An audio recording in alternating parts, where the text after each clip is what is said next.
Good morning, everyone. Welcome back. Rector Arundel here with Able Spirit to Me, and I am Able. And we're having another exciting conversation with Jason. Today, he's going to come into discussing some of my favorite topics, which is energy cultivation. We could talk all day about it, but we're going to keep this nice and short and sweet because Jason wants to talk about a very important practice he does and how it has changed him. And also, Jason was included in a documentary, and he was telling me yesterday that one person also interviewed in that documentary was Jazz Muheen, and she was one of the first people to put breatharianism on the map. And she is out of Australia, and it's very it's very debated whether or not any of it is true, but I think it is, and I think Jason does too. So, Jason, I'm going to let you take the floor, and I'll ask questions as they pop up. But please share with us your experience on energy cultivation and the documentary. Thank you. Okay, thank you.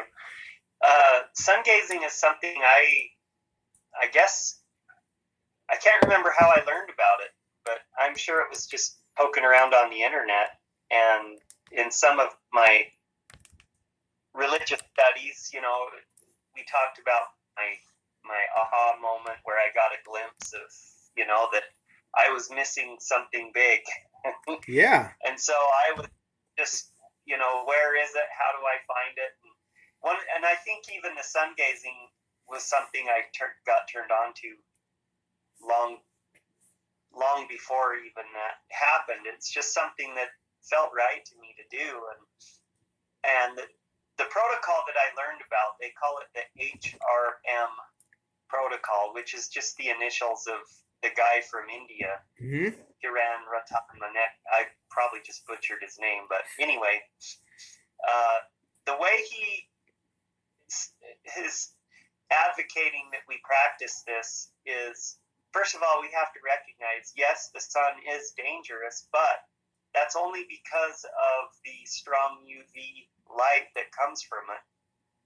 But in the morning and in the evening, sunrise and sunset, within 1 hour of the time that the sun passes the horizon, that doesn't mean the mountains, the horizon, you have this period of time when the incident rays are coming and all the UV light is refracted out. And so it's actually completely harmless and completely safe, and actually very beneficial to begin to entrain your optical pathways to actually take in direct sunlight. And you start out only doing it 10 seconds the first time you do it. And then each day, and you do it only once a day, and you can choose morning or evening, that you just add another 10 seconds each day. And so eventually, after a period of 9 months worth, you get up to about 44 minutes. Okay. And that's where you reach this full saturation.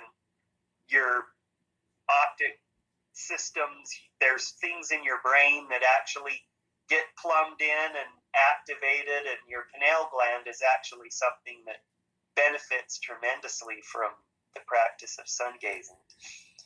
I love And that you also, brought up the pineal gland. This Indian that you were talking about, they actually did a scan on his brain, and his pineal gland was about 3 times the size of a regular human, which I thought was pretty cool.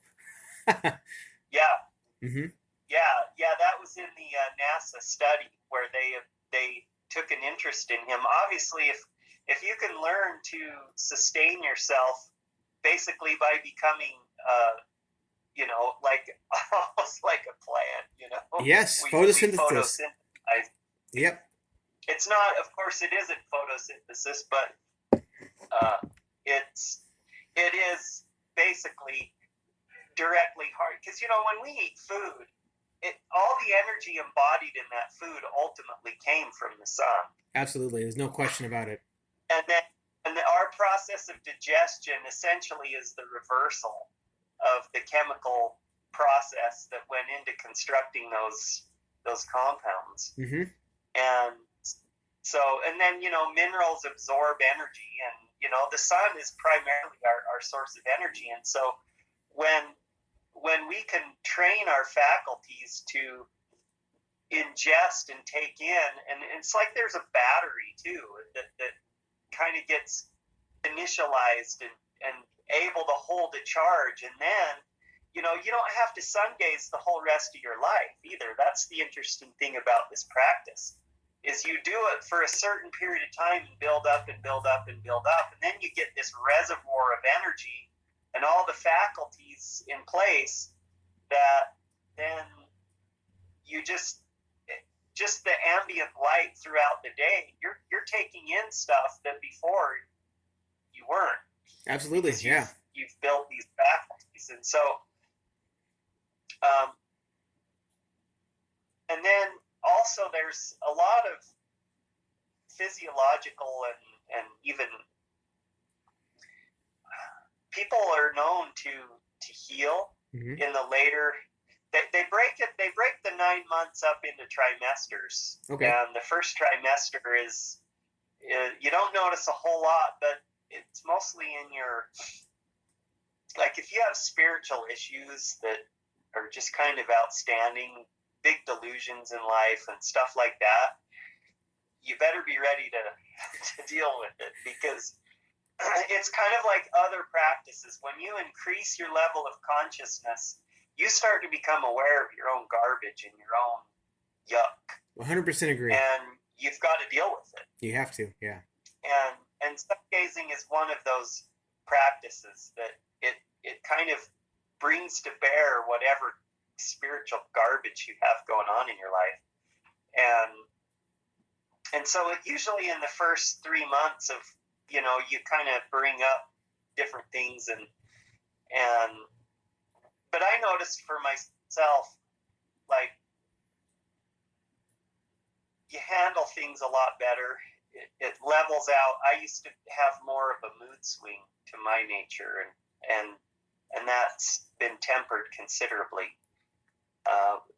Also, just I didn't need to sleep nearly as much. I started sleeping like 3-4 hours a night, and it was all I needed. How was your hunger? And then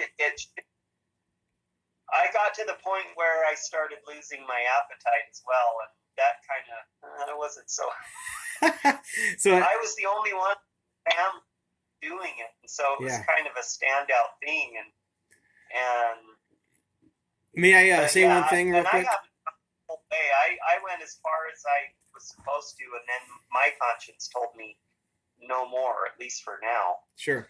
And so I only made it about halfway. Mm-hmm. And that's another thing, some people just shouldn't do this.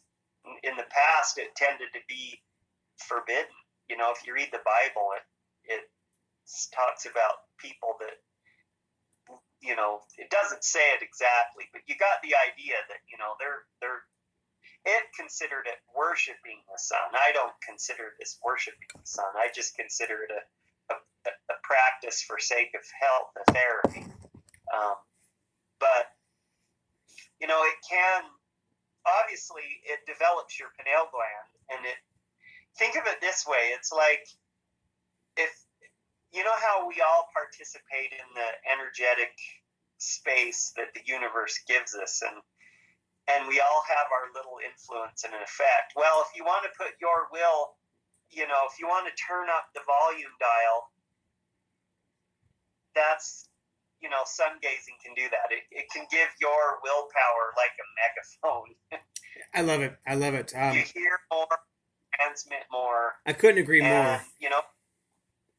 Yeah. Yeah, and if you're not a pure vessel, you can kind of mess yourself up, because a lot of people don't have control of their thoughts and their emotions, and they're just kind of all over the place. And yeah, you really can't be that way when you're putting yourself on loudspeaker to the universe. Yeah, what? Everything you're saying resonates with me 100%. And the spirit of keeping this video short and succinct, we are getting close to the end. Any big thing you want to say before we call it? Well, I really recommend people watch the documentary. It's called Eat the Sun, produced by Peter Sorger.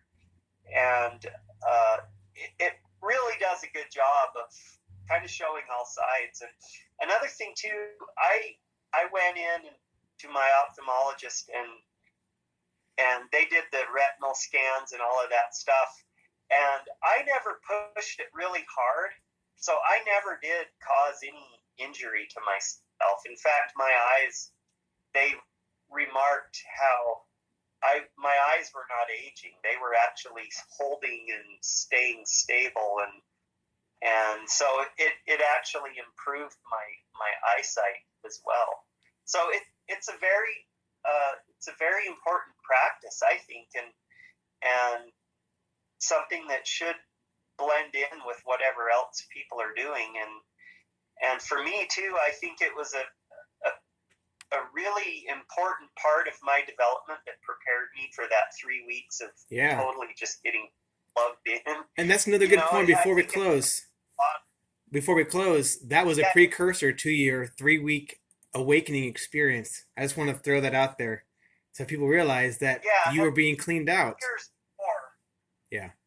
Yeah, I was doing sun gazing around 2000, 2001.